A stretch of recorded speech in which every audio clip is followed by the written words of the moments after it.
O ano era 1999. Essa frase me transporta de volta à minha turma do jardim de infância, quando eu tinha 5 anos e costumávamos ler a data escrita na lousa Agis todos os dias. No entanto, o ano de 1999 permanece como uma mancha em minha memória, uma lembrança que não desaparece, por mais que eu tente esquecê-la. 1999 marcou o ano em que perdi meu primeiro dente, viajei de avião pela primeira vez, e infelizmente, perdi precocemente a inocência da infância. Tudo começou com aquela velha TV, a tal lembrança que se recusa a desaparecer de minha mente. Naquela época, Pokémon era a febre do momento na escola, cartas, jogos, e o mais popular de todos, o desenho animado. Por isso, é claro, sempre que eu chegava da escola, ficava grudado na TV esperando o Pokémon começar às 5 horas. O único problema era que meu pai assistia ao noticiário às 17h30, e os episódios de Pokémon passavam em sequência. Isso significa que eu perderia um episódio todos os dias. Algo sobre o qual eu vivia reclamando. Meu pai acabou se cansando de me ouvir reclamar diariamente. Deve ter sido por isso que ele comprou outra televisão. Meu pai colocou a TV que comprou no meu quarto. Infelizmente, era apenas uma TV antiga e pequena, daquelas de tubo e com antenas. Também tinha apenas 20 canais disponíveis, e isso não incluía o canal que transmitia Pokémon. Mas lembro que eu não me importava, estava simplesmente empolgado por ter minha própria TV no quarto. Depois de passar pelos canais, percebi que só valia a pena assistir ao canal 2, TVO Kids, então fiquei nele por um tempo. Só alguns meses depois é que descobri o canal 21. Certo dia, em abril, eu estava mudando de canal para ver se Pokémon estava passando. Digitei 21 no controle remoto, torcendo para que houvesse mais canais, e, para minha alegria, havia. Meu pai também ficou surpreso, mas deixou que eu assistisse, pois parecia transmitir programas infantis. O canal chamava-se Caledon Local 21, e mais tarde, descobri que a transmissão vinha realmente da cidade de Caledon, em Ontário, que ficava bem perto da minha cidade. Os programas que vi na Caledon Local 21 pareciam mal feitos, e na metade das vezes, eu nem entendi o que estava acontecendo neles. No entanto, à medida que fui crescendo, sempre que pensava naquele canal, percebia cada vez mais o quão bizarros eram aqueles programas, a ponto de me perguntar, que porra era aquela que eu estava assistindo? Irei falar agora sobre uma lista de episódios que me lembro de ter visto na Caledon Local 21. Me assusta a riqueza de detalhes em minha memória, mas imagino que coisas assim acabem ficando gravadas na memória por um bom tempo. Só consegui encontrar 3 programas nesse canal, provavelmente porque ele só era transmitido das 16 até as 21 horas. Abril de 1999. Bobby. Episódio 6. Juntos. Lembro-me de que Bobby era um programa em que os personagens eram simplesmente mãos humanas, sem bonecos nem nada do tipo, apenas mãos. O programa apresentava uma mão, chamada Bobby, que se via em uma situação nova a cada episódio. O programa durava apenas 5 minutos e parecia ter sido gravado diante de uma parede úmida e em ruínas. As mãos ficavam sempre sobre uma mesa com toalha vermelha, obviamente, uma produção de baixíssimo orçamento. Esse foi o primeiro episódio que assisti. Ele começava com Bobby tentando tirar ketchup de uma garrafa. Na verdade, a cena mostrava a mão batendo contra o fundo da garrafa por uns bons 3 minutos. Finalmente, outra mão apareceu e olhou para Bobby. "Juntos!" disse a outra mão, e ela também começou a bater na garrafa, até que um pouco de ketchup acabou espirrando por toda a mesa. Ri um pouco nessa parte. Bobby então ficou encarando a sujeira de ketchup por alguns segundos, antes de se virar para a câmera enquanto ela dava um zoom lento em sua direção. O Porão do Senhor Urso. Episódio 12. Um nome bem genérico para os padrões de hoje em dia. O programa mostrava um homem fantasiado de urso que recebia um visitante diferente em seu porão todos os dias. Eram sempre crianças. A gravação foi feita com uma filmadora, numa qualidade não muito boa. A polícia me fez muitas perguntas sobre esse programa. O episódio começava com o Senhor Urso sentado à mesa, jogando dama sozinho. Não reconheci de imediato, mas a mesa era a mesma usada em Bobby. Ele ficou ali jogando por um tempo até que alguém bateu na porta. A câmera então focava na porta, no topo da escada, onde houve outra batida. O Senhor Urso subiu as escadas e abriu a porta, revelando 2 crianças pequenas. Um era um menino mais ou menos da minha idade, e a outra era uma menina que parecia ter uns 8 anos. O Senhor Urso dançou de alegria e começou a conversar com as crianças. Lembro-me de que não conseguia ouvir muito bem o que diziam. Em seguida, o Senhor Urso levou as crianças para o porão, que estava bem escuro, iluminado apenas por uma pequena lamparina de óleo sobre a mesa. Não me lembro de muito mais, exceto dele cantando uma música que eu também não conseguia ouvir direito, provavelmente por causa daquela máscara de urso que deixava o som de sua voz abafado. O episódio terminou com eles brincando de esconde-esconde. As crianças se esconderam num armário enquanto o Senhor Urso fazia a contagem. Maio de 1999. Sopa e colher. Acho que isso nem chegava a ser um programa, parecia mais um especial ou algo do tipo. Mas sei que parei de assistir ao Caledon Local 21 por um tempo, porque achava o programa estúpido demais, especialmente porque Pokémon havia mudado de horário e agora passava das 16h30 até as 17 horas. Não me lembro de muita coisa, mas o programa mostrava uma lata de sopa e uma colher, ambas amarradas a fios, balançando de um lado para outro, como se alguém as estivesse segurando e balançando na frente da câmera. Curiosamente, o programa era gravado em um porão que parecia exatamente o mesmo usado no porão do Senhor Urso. Como eu disse, não me lembro de muita coisa. A única parte de que me recordo claramente é o final. Tudo durava apenas meia hora e incluía coisas que eu achava estúpidas, como na cena em que a colher persegue a sopa, tentando comê-la. A cena final mostrava uma mesa, a mesma de Bobby, mais uma vez, e cerca de 7 crianças sentadas ao redor dela, cada uma com uma tigela de sopa à sua frente. Elas estavam sentadas olhando para a câmera, mas com expressões confusas, quase assustadas. Então, o cinegrafista segurou a lata de sopa na frente das crianças e perguntou: "Colheres prontas?" E então o programa terminou abruptamente.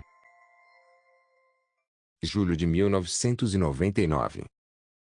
Era verão, e eu não assistia ao canal 21 havia algum tempo.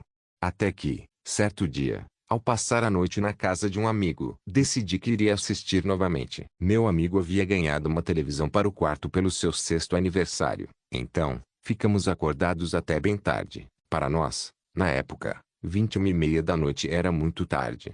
Foi aí que me lembrei do canal 21 e comentei com ele. Decidimos ver se estava passando alguma coisa aí. Para nossa surpresa, estava. Provavelmente devem ter mudado o horário de transmissão. O Porão do Senhor Urso. Episódio 23. Esse episódio foi divertido para mim e para o meu amigo, principalmente porque tinha palavrões. No entanto, agora, ao pensar nesse episódio, percebo que havia algo de muito errado acontecendo enquanto ele foi gravado. O episódio começou com a câmera de lado, voltada para o Senhor Urso, que subia as escadas em direção à porta do porão. A imagem ficou preta por cerca de um segundo antes de reaparecer, com a câmera na posição correta e voltada para o Senhor Urso. Havia também uma outra criança conversando com ele, mas essa criança parecia ter uns 11 ou 12 anos. Ele ficou conversando com o Senhor Urso por um tempo, mas eu não conseguia ouvir direito. Lá vem a filmadora porcaria de novo. Até que o garoto começou a levantar a voz. O garoto dizia que já estava tarde e que sua irmã precisava ir para casa. Também dava para ouvir outras vozes ao fundo. Lembro-me claramente do Senhor Urso dizendo: "Saia daqui, filho de uma puta. Você não foi convidado", com uma voz grave e abafada pela máscara de urso. Lembro-me de meu amigo e eu nos olharmos e rirmos ao ouvir a tal palavra proibida. Mas o episódio ficou mais estranho. O garoto começou a subir as escadas antes de se virar e dizer que ia chamar a polícia. O Senhor Urso começou a correr em direção ao garoto, e o garoto começou a gritar e correr. A imagem da câmera então cortou, e esse foi o fim do episódio. Pouco depois, o canal ficou apenas em estática. Bobby. Episódio 42. Brincando com tesouras. Certa tarde chuvosa, eu estava entediado e decidi assistir ao canal 21. Quando comecei a assistir, um programa sobre alguém sentado em uma poltrona estava terminando. Não me lembro do que se tratava. Quando vi esse episódio pela primeira vez, achei que fosse para adolescentes, pois havia sangue e era muito nojento. Depois que a polícia me contou tudo, passei a saber a quem pertencia aquele sangue. O episódio mostrava Bobby, e uma outra mão com uma fita amarrada no dedo mindinho, a namorada de Bobby. Bobby segurava uma tesoura e saltitava de um lado para o outro, enquanto sua namorada balançava lentamente, sem rumo. Outra mão surgiu em cena, era menor, e se movia bruscamente de um lado para o outro, como se alguém embaixo da mesa estivesse forçando os movimentos daquela mão, e mais tarde, descobri que era exatamente isso que estava acontecendo. Tesouros são muito perigosos, crianças. Por isso, as segurem com cuidado. Disse Bobby para a câmera. Notei que também conseguiu ouvir gritos abafados, mas não tinha certeza de onde vinham, devido à má qualidade do som. A namorada do Bobby segurou a mão menor, que se debatia, e o Bobby atacou com a tesoura. Ele começou pelo polegar, abriu bem a tesoura e a fechou sobre o dedo. O sangue começou a escorrer e os gritos abafados tornaram-se muito altos. Eu, com meus 5 anos, fiquei horrorizado. Foi então que pensei que talvez Bobby fosse um programa para adolescentes ou adultos. Então a tesoura conseguiu atingir o osso. Ouviu-se um barulho horrível de trituração. E foi nesse momento que desliguei a TV. Nunca comentei o assunto com meu pai, pois temia que ele limitasse meu tempo de televisão. Eu não queria assistir ao canal 21 depois daquele episódio do Bobby. No entanto, em agosto, fiquei mais curioso para ver o porão do Sr. Urso por algum motivo, talvez porque eu já estava há um tempo sem ver um novo episódio. O último episódio do Sr. Urso que vi foi estranho e tinha palavrões, o que também me fez pensar que o programa era voltado para adolescentes. Mesmo assim, mudei para o canal 2, aproveitando que meu pai estava ocupado. O porão do Sr. Urso. Episódio 28. Aparentemente, esse episódio foi exibido durante todo o mês de agosto. Ele foi minuciosamente analisado pela polícia. O episódio inteiro consistia apenas no Sr. Urso sentado em uma cadeira, conversando com o público. Olá, crianças. Vocês querem visitar meu porão? Se quiserem, por favor, escrevam uma carta para mim e me envie por este endereço. Em seguida, a imagem mudava para uma tela branca, com letras multicoloridas exibindo o endereço, e era isso que permanecia na tela pelo restante do episódio. E adivinha o que eu fiz? Mandei uma carta para o Sr. Urso, ou para aquele canalha doente que o interpretava. Fiz isso principalmente por curiosidade. Meu pai não viu problema, pois achava que era um programa infantil legítimo para crianças, embora ele nunca tivesse assistido a nada do que realmente passava no canal 21. Então, escrevi uma carta com a minha melhor ortografia, acho que só disse que queria conhecer o Sr. Urso e perguntei se o Bobby também morava no porão. Então meu pai enviou a carta para o endereço que o Sr. Urso mencionava no programa, que por algum motivo, ficava ligado o dia todo. Levou cerca de uma semana para eu receber uma resposta, algo que realmente me surpreendeu. Ainda guardo a carta que recebi em 15 de agosto de 1999. Ela dizia: Querido Elliot, muito obrigado pela sua carta. Adoraria recebê-la no meu porão. Jogaríamos, assistiríamos a filmes e faríamos fogueiras no meio da floresta. E sim, Bobby mora no meu porão. Ele é um grande amigo meu. Vem à minha casa em A polícia cortou este endereço. Caledon, Ontário, Canadá. Estou muito ansioso para me divertir com você. Com amor, Sr. Urso. Não consigo acreditar que meu pai nunca achou aquilo suspeito, já que foi ele mesmo quem me levou até a casa. E foi aí que a polícia entrou na história, aquelas perguntas intermináveis, aquelas fotos de crianças apavoradas, a mata. É isso que me levou a falar sobre tudo isso novamente. Aquele psicopata e os amigos dele fizeram coisas horríveis naquela época e foderam a vida de algumas pessoas, e agora, parece que ele está tentando entrar em contato comigo de novo. Toda aquela história com a polícia está voltando à tona. Isso trouxe 1999 de volta para mim. Mais de uma década depois, tudo está acontecendo mais uma vez.